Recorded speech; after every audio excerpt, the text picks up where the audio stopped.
Tu la connais bien, toi, cette souffrance qui sommeille, cette douleur qui te harcèle, qui t'attend au tournant. Tu as la peur au ventre dès qu'il t'arrive quelque chose de bien.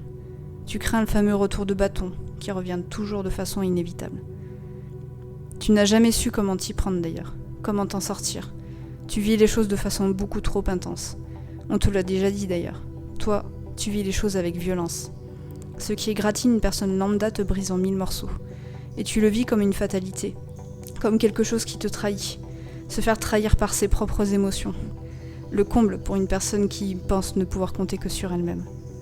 Tu en as noirci d'ailleurs des pages pour épancher tes douleurs. Tu en as passé des heures à lire et à écouter des textes qui font du bien, pour expulser ce que tu ressens, pour tenter de t'en défaire. Mais elles reviennent toujours à la charge. Tu t'es cru folle, tu t'es cru perdue, irrécupérable, tu t'es cru rejetée par la terre entière. Et pourtant, chaque fois, tu parviens à te relever. Même lorsque tu crois abandonner définitivement, tu recommences à mettre un pied devant l'autre, toujours, après chaque épreuve, après avoir hurlé ton désespoir. On peut jouer sur les clichés, mais l'image du phénix qui renaît de ses cendres te parle depuis toujours. Tout comme celle de la fleur de lotus qui naît dans la boue. Tu te souviens avoir été captivé devant cette fleur de lotus magnifique, une fois dans un parc, peu de temps avant de te retrouver à nouveau brisé par la vie. Comme un clin d'œil de l'univers pour te dire « tout ira bien ». Et tu renais sans cesse, tu te laisses couler pour mieux remonter à la surface. Il t'en aura fallu du temps pour comprendre que, bien qu'hypersensible, tu es forte et courageuse.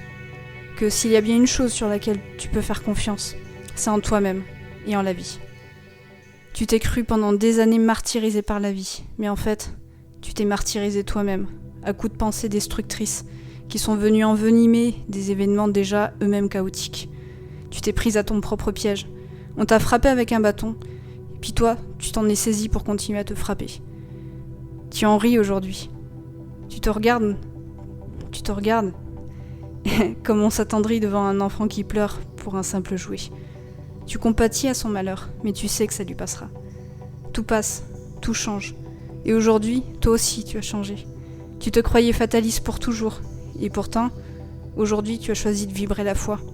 La foi en toi-même, la foi en la vie et en l'univers. Ton hypersensibilité, c'est pas ton ennemi. C'est un cadeau de la vie. Et aujourd'hui, tu le chéris comme un trésor. Tu sors de ta vie la moindre personne incapable de comprendre ou d'accepter ce que tu es. Une personne qui te rejette pour ta vulnérabilité ne veut pas dire que tu n'es pas digne d'être aimé. Cela signifie tout simplement que cette personne n'est pas digne de partager ta vie. Aujourd'hui, le pessimisme s'est transformé en optimisme. Tes pardons sont toujours là, latentes, mais elles ne sont ni plus ni moins que des blessures, des cicatrices, comme à n'importe quel être humain sur cette planète. Elles sont le témoin de ton passé, de qui tu es, de ce que tu portes aujourd'hui. Ces blessures te définissent tout autant que tes parts de lumière, que tes valeurs. Et aujourd'hui, tu veux révéler la force de renaissance en chaque être humain qui en aura besoin, en chaque fleur de lotus qui peine à sortir de la boue. Tu veux leur montrer que la vie a un sens, qu'elle vaut la peine d'être vécue.